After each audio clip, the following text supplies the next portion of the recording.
新竹师范学院6年前成立了全台湾第一间客语研究所，师生所撰写的论文成为客委会等政府单位施政的参考。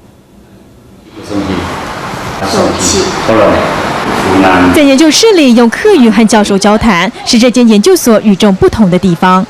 西安大概就伫美利亚片的讲进度嘅模样嘅片段嘅嗰種材料，好像大概一啲就新竹鴉片，太普客家話，也目前如果講嘅就存到台中縣嘅個董事啦，然後呢就牛片客話，牛片客話呢是喺潮州嗰邊過來啦這樣呢也存到東勢，就存到雲林。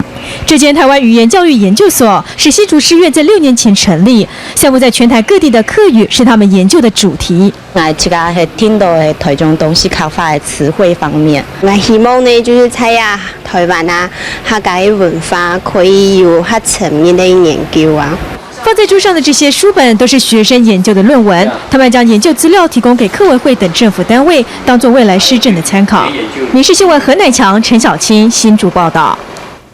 另外，新竹有一位年近80的客家民俗家黄荣洛，10几年以来采访各地客家庄的风俗民情，收集成册，写了《渡台悲歌》。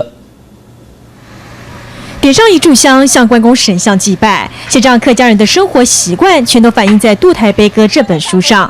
研究还发现，光是过年习俗上，客家人跟其他族群就有很大的不同。不管年初一啦，个新年啦，有那个拜那个神明啦，阿公婆有拜国家按照过年。想了解客家妇女的生活吗？在这本书上也可以看得到。你客家人妇女家条病冇保脚噶，你农村咁带下都那个供养没有听到供养，上山做事嘛，上田弄耕田。这位年近80的黄老先生，10几年来将各地的客家习俗和感人的小故事写成一本本的书，用文字为客家民俗做见证。民视新闻何乃强、陈小青新竹报道。今天第一次举办的新客家美食主义，可以见识到新式客家菜，而客委会主任委员叶菊兰还当场露了一手。新式的客家小炒我看我们就让它焖一下，好不好？叶菊兰边炒边讲，说了一口好菜，再加上阵阵香味飘到了台下，可把来宾看得口水直流。叶主委的菜85分可以。他太辛苦了，天哪，才85分，你有辛苦呢？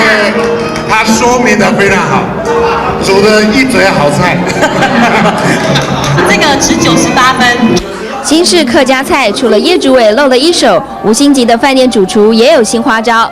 客家菜也可以很有意大利风味，尝尝这道帕玛吉酱明虾。你用菜是用意大利的帕玛ham，还有你客家人的吉酱做出的客家风味的意大利菜。客家板条加料成了明虾卷、鲑鱼卷。怎么样？客家菜也能这么精致？新客家美食主义，欢迎大家来台北感受一下。民视新闻陈慧文、彭博勋台北报道。